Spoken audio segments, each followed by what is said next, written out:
BBC Three Counties Radio.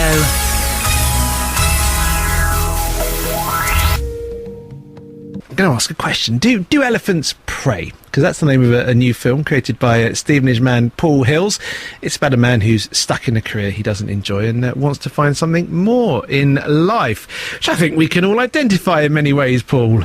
Yes, absolutely. I mean, it's about a guy who's working in advertising and he's bored with his day-to-day humdrum existence, and his life is changed forever by the appearance of the beautiful French seductress Malika, and she takes him on a bizarre camping expedition to a forest in France. Let's be clear about this, because I have been known to like the odd French seductress. In fact, often the odd French seductress. Who doesn't like a French seductress? And Malika is clearly very beautiful, and she does take him on a very interesting journey, which we'll talk about in detail, because it's a literal journey, because they go to France and end up in the middle of... And also it's a spiritual journey and a mental journey. It is all of those things. Sometimes a little bit surreal as well, but she definitely changes him as a person. I want to talk first, though, about your history as a filmmaker. Well, actually, coming back to Luton, is a romantic experience for me. You know, one of the reasons I wanted to come here live in the studio rather than do it by phone is I haven't been to Luton for 22 years, and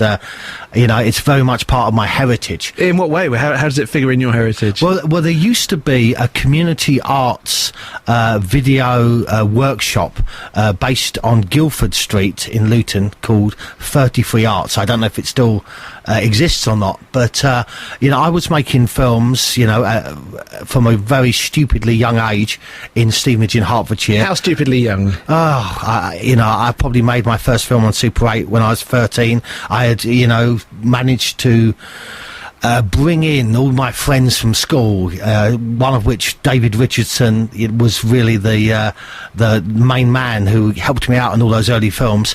And by chance, when I was doing an A-level film studies course up in Letchworth, I met a guy called Andy Saunders, and he told me about 33 Arts. And so I would trek to 33 Arts in Luton on the bus from Stevenage every weekend for years and years and years, or so it seemed. This is a conversation that I have often with bands, new bands, and that is comparing how easy it is, or relatively easy it is, to produce music today compared to 15, 20 years ago, when you'd have to be in a studio with the gear and it was all very, very real and very live. I wonder whether filmmaking is the same, because I like making films. I've got a little digital camera and I've got a little editing suite, and everyone can be a filmmaker. Going back, 20 odd years that you started. Well, yeah, those 20 years ago, just taking the equipment to shoot something very rudimentarily on HD. It would be an enormous amount of kit, and I would have to lug that kit around from bus to bus, from train to train.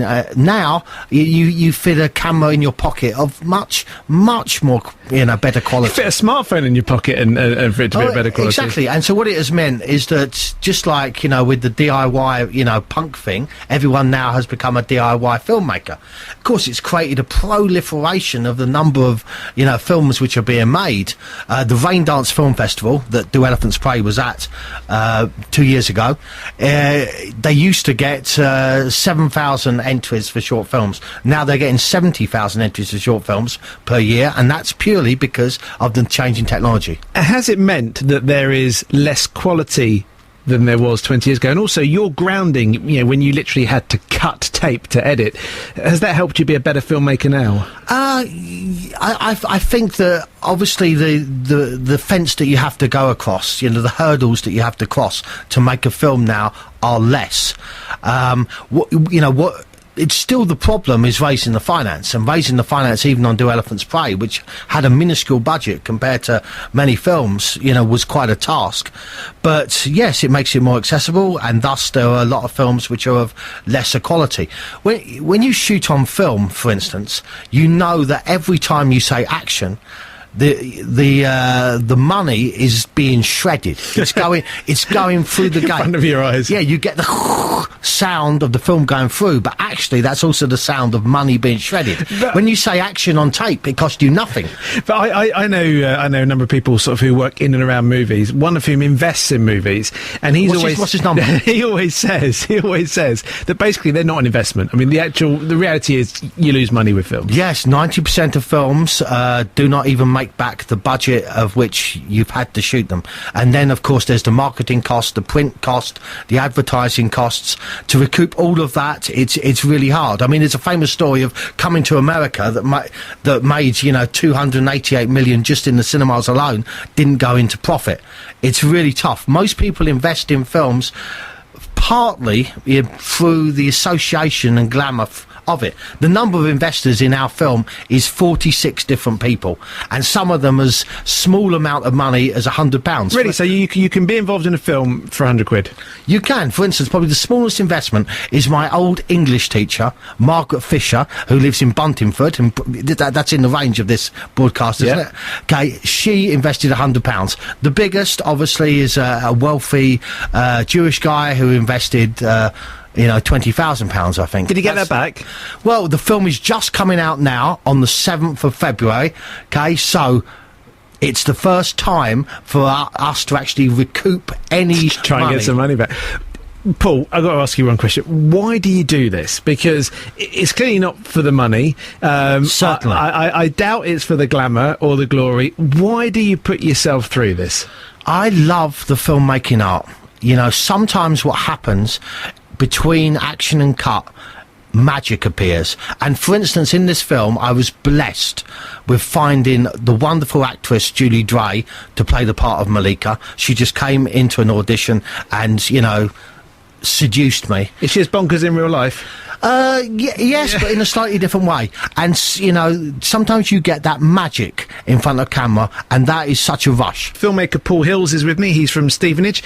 His new film is called Do Elephants Pray? Let's talk about the film. Yes, let's talk. It is a story which we can all identify with. It is a midlife crisis. It's an advertising exec who, you know, he's fairly erratic, fairly fed up, and he gets reeled in by this very, very beautiful French girl who takes him on a journey. How autobiographical is the film? Well, the script was written by the lead actor, my partner in crime, really, in this whole journey of making a film, Johnny Hearn. And it was based upon the experiences of when he met his now wife. And for him, it was very autobiographical. But I had to create certain twists within the story to make it fresh for him. You know, very simply, you know, the journey is a relentless journey through the beautiful forest of Brocéliande in Brittany, and every day, without him knowing, I would add an extra stone to his bag, so his load would get, you know, bigger and bigger as time went on. And there were many things which weren't in the script which occurred to him, and I did that because I wanted him to experience them in a new and truthful way.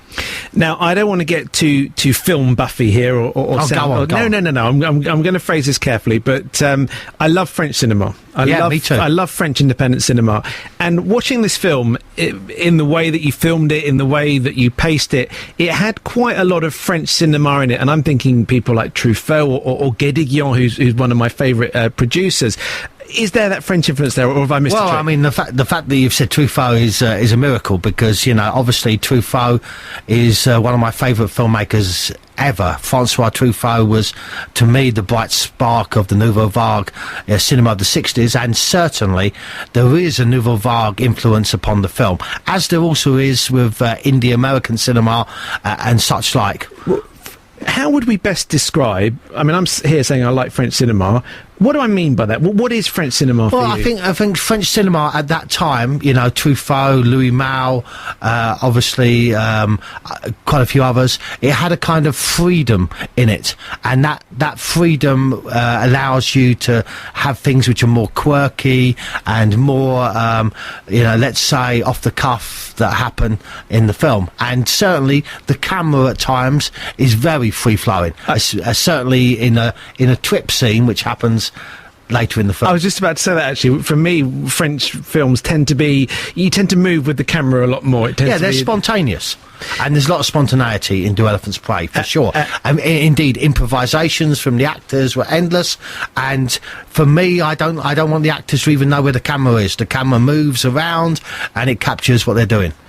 It certainly did capture what they were doing at times in the film. It's also got great musical soundtrack as well, including Françoise Hardy, who's one of my French musical heroes.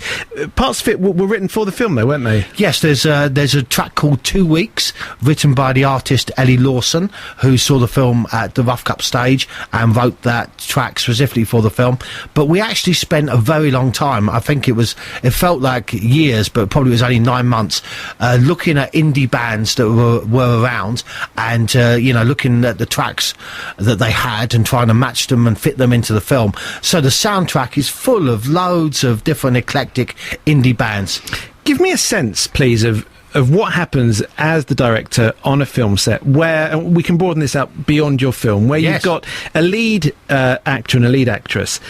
They have to have a strong chemistry. There has to be friction and tension between them on camera. In the case of your film, there were a few quite fruity scenes in it as well. There are a number of sex scenes, yeah. Yes. How do you, as the producer, as the director, how do you ensure that your leads have that chemistry? Is it purely in their skill, or do you have tricks up your sleeve? Do you make them do exercises? Well, there are tricks up your sleeve.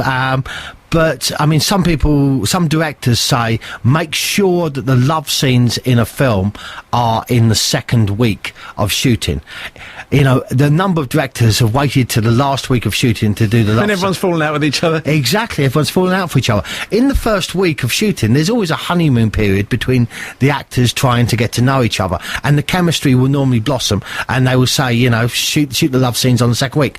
I didn't do that. And the reason I didn't do that, crazily maybe, is I shot the film chronologically. That way, we could do that because obviously we travelled to France and through the forest.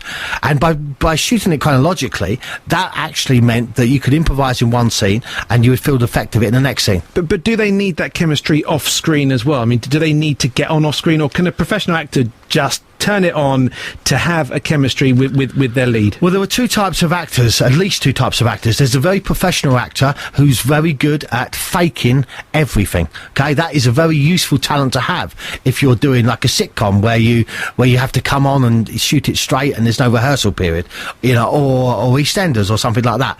The other type of actor is a method actor, and I'm afraid I am a lover of Lee Strasberg and of method acting. So I hire as many method actors. What is method acting? Method acting is actually where you become the character. So even when you're not shooting, they are still in character.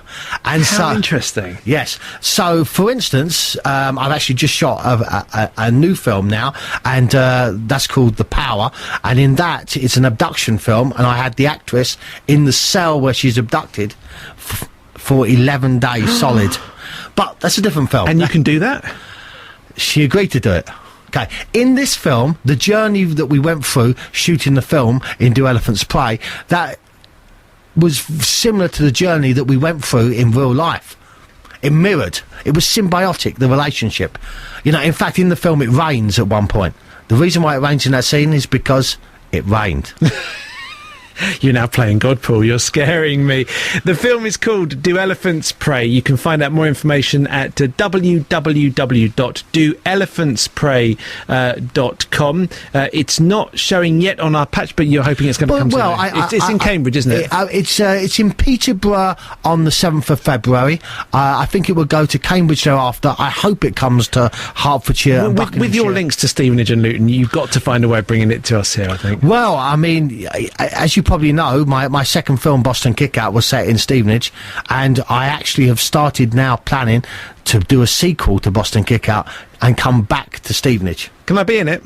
Yes, of course you can be in it. Great, I've just got myself a film role. Paul, pleasure to meet you. Good luck with the film. I hope that it continues to win awards and above all get some distribution so that our listeners can go and watch it. Well, absolutely. Hopefully it will tour the country and it will